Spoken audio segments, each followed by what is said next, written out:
दोस्तों, दिवाली पर बचे हुए दिए होते हैं, उनका इस्तेमाल आप पूरे साल कर सकते हैं। कैसे, इस वीडियो को देखने के बाद आपको समझ में आ जाएगा।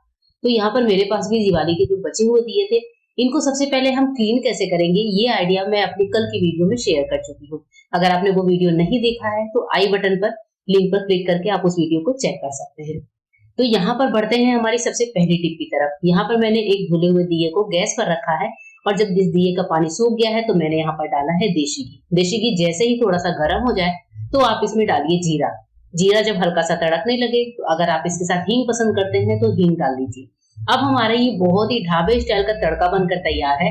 ये तड़का हम देंगे अपने बने हुए रायते में। जैसे मैंने पहले से ही बूंदी का रायता बनाकर रखा हुआ था, तो उसमें हम यहाँ पर इस दिए समेत रायते को डालेंगे और बर्तन को अच्छे से ढक्कन लगाकर 5 मिनट के लिए छोड़ देंगे। 5 मिनट बाद जब धुआं खत्म हो जाए तो आप देखिए कि जो आपका रायता है वो कितना ज्यादा टेम्पटिंग हो जाता है, बिल्कुल ढाबा फ्लेवर का हो जाता है।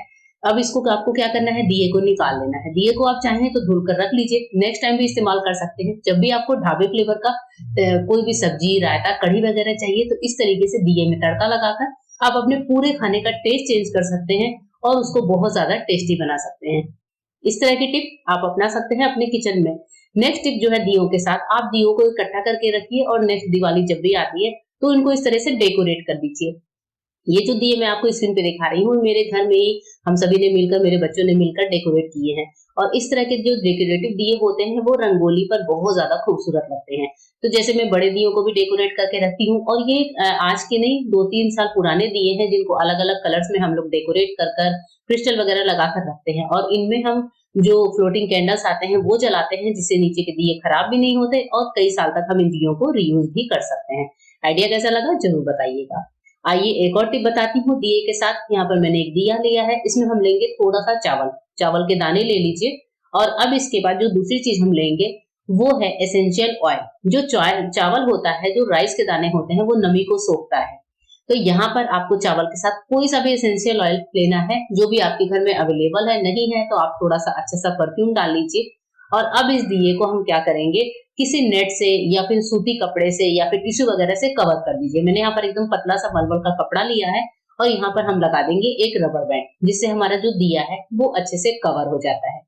अब इस दिए को लेकर चलते हैं अपनी उस अलमारी के पास जहाँ के कपड़े आप बाहर पहनते हैं, आपको इसमें खुशबू चाहिए। जैसे यहाँ पर भी ये कपड़े की अलमारी है जिनमें 2 दराज में मैंने कपड़े रखे हैं, एक में मैंने बच्चे की बुक्स वगैरह रखी हैं। यहाँ पर ये दिया रखते ही जो हमारे कपड़ों से बहुत अच्छी सी स्मेल आती है। जब भी हम इस कबर्ड को खोलेंगे, अलमीरा को खोलेंगे, तो बहुत ही बढ़िया सी स्मेल हमारे इन अलमारी से आएगी। आप इसी तरह के कबर्ड में इस तरह का ऑर्गेनाइजर बनाकर रख सकते हैं और काफी अच्छे से घर को महका सकते हैं। एक और बहुत काम की टिप है, जब भी दूध उबलता है, अगर आपको दूध को पकाना है, गाढ़ा करना है या फिर आप इसे दही जमाने के लिए दूध को गाढ़ा कर रहे हैं, तो दूध के उबलकर गिरने का डर होता है। ऐसे टाइम पर आपको क्या करना है कि दूध अगर आप पका रहे हैं, सिम फ्लेम पर भी कभी-कभी दूध उबलने लगता है, तो दिए को ठंडे पानी में डालकर रखिए और ठंडे पानी से दिया निकालकर फटाफट से इस दूध में डाल दीजिए। ये देखिए दूध हमारा तुरंत बैठ जाता है और उबलकर गिरता नहीं है। इस तरीके से दूध को मीडियम फ्लेम या फिर सिम फ्लेम पर रखकर आप बहुत अच्छे से पका सकते हैं। तो एक दिए की हेल्प आप ले सकते हैं। इसी तरीके से क्या होता है, मैं आपको एक टिप बताती हूँ। जैसे मैंने यहाँ पर सारे दिए धुल कर रखे हैं, एक दिया मैंने उठाया है और उसके बाद से हम क्या करेंगे, इस दिए को ग्रेट करेंगे। अब हमारा ये जो ग्रेटर है, कई बार इसकी धार खराब हो जाती है, ब्लंट हो जाती है, तो आप ग्रेटर को दिए से रगड़ दीजिए। यानी कि जो दिया है, पुराना दिया कोई सा भी ले लीजिए और ग्रेटर को अच्छे से रब कर दीजिए। रब हम जब करते हैं तो नीचे से दिए का पाउडर निकलता है, उस पाउडर को फेंकना नहीं है। यहाँ पर हमारा ग्रेटर की धार भी बहुत अच्छी हो जाती है, एकदम शार्प हो जाती है। और जो पाउडर है उसका भी हम बहुत अच्छा सा इस्तेमाल बताने वाले हैं आपको। तो इस पाउडर को फेंकने की गलती बिल्कुल भी मत करिएगा। तो यहाँ पर देखिए हमने ग्रेटर की धार को तो तेज कर लिया। अब ये जो पाउडर है इसको मैं वापस से उसी दिए में ले लूंगी। तो इस तरीके से जो थोड़ा सा पाउडर है वो हमारी लिए बहुत ज्यादा वर्क करता है। इसी दिए में मैंने इसको ले लिया है। अब इसके बाद से हम क्या करेंगे, इस दिए में अगर आपके पास लेमन जूस है तो लेमन जूस, नहीं है तो आप विनेगर ले सकते हैं, व्हाइट विनेगर। और ये जो सोल्यूशन बनकर तैयार हुआ है ये बिल्कुल मैजिकल तरीके से काम करता है। दिए का पाउडर और विनेगर दोनों को मैंने मिला लिया है। हमारे पास दिवाली का जला हुआ ये अखंड ज्योत था, जो मैं साल में एक बार ही निकालती हूँ। तो इसको धुल कर रखना है, तो पीतल और तांबे के जो बर्तन है उनको आप इस मिक्सचर से क्लीन कर सकते हैं। सबसे पहले मैं थोड़ा सा जो घी है वो हटा देती हूँ और उसके बाद से हमने जो मिक्सचर बनाया है उसको हम इस पर अप्लाई करेंगे। एक्स्ट्रा घी को हटा लेते हैं और ये देखिए हमारा जो सोल्यूशन बना है, इससे हम पीतल के बर्तनों की बहुत अच्छी सी क्लीनिंग कर सकते हैं। तो ये मिक्सचर है, मैंने डाल दिया है। यहाँ पर मुझे किसी स्क्रबर की भी जरूरत नहीं है, बस मैं हाथों से ही इस पूरे सोल्यूशन को इस अखंड ज्योत पर अच्छे से लगा देती हूँ। उसकी जो ऊपर की स्टिक है उसको भी हम इसी से साफ कर सकते हैं। दिए के अंदर बाहर हर जगह के पार्ट को आप इस मिक्सचर से क्लीन कर लीजिए, तो हमारे जो पीतल और तांबे के बर्तन है वो बहुत अच्छे से साफ हो जाते हैं। इसको वॉश करने के बाद मैं आपको दिखा रही हूँ कि कितनी बढ़िया तरीके से देखिए हमारा बर्तन बहुत अच्छे से चमक चुका है। तो ये टिप आपको कैसी लगी जरूर बताइएगा। आइए एक और यूजफुल टिप देखते हैं। जब हमारे पास यहाँ पर एक दिया है और इसमें मैं ले रही हूँ हार्पिक। हार्पिक हमें लेना है लगभग 1 से 2 चम्मच। इतना हार्पिक जब हमने ले लिया है तो हमारे पास क्या होता है, घर में इस तरह के तवे होते हैं जो कि कई बार बहुत ज्यादा चीकट हो जाते हैं, गंदे हो जाते हैं।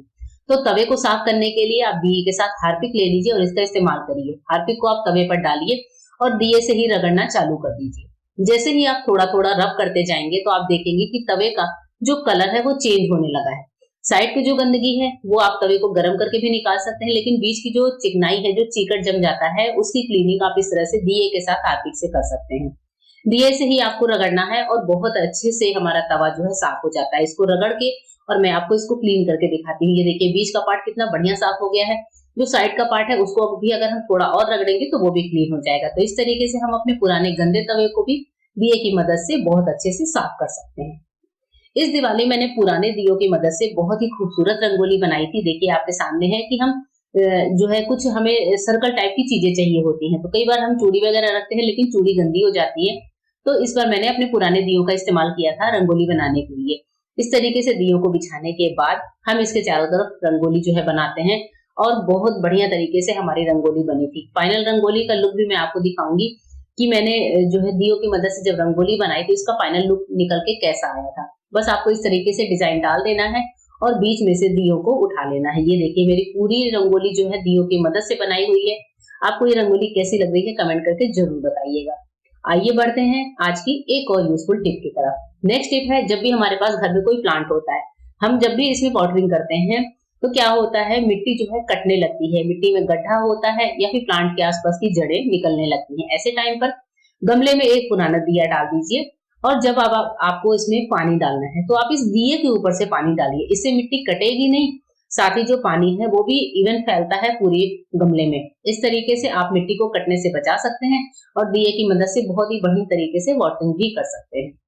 एक और टिप बताती हूँ, जो भी हमारे पास प्लांटर्स होते हैं कई बार वो नीचे से प्लेन होते हैं या फिर जो पानी होता है वो नीचे से ढंग से निकलता नहीं है। तो ऐसे टाइम पर पुराने दियों की हेल्प लेकर एक छोटा सा स्टैंड बना लीजिए और दिए जो हमारे गमले हैं, जो प्लांटर है, उनको इसके ऊपर सेट कर दीजिए। इस तरीके से क्या होगा, प्लांटर सेट हो जाएगा और नीचे से जो पानी है एक्स्ट्रा वो भी निकलना आसान हो जाएगा। तो आप अपने हर गमले के नीचे 2 से 3 दिए इस तरीके से लगा सकते हैं और काम को आसान बना सकते हैं।